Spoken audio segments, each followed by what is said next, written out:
So ayun guys, makikita nyo, dapat dito ang linya natin, motor lane.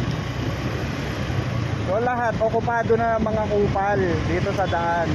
Tapos yung mga bike dito na sa gutter na ano. Okay.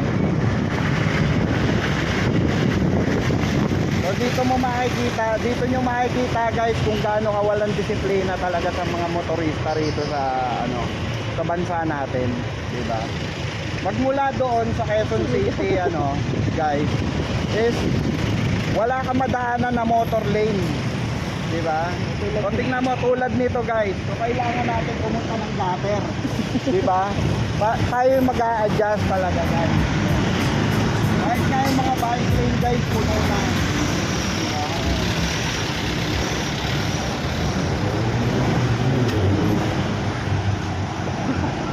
Adjust. Ikaw talaga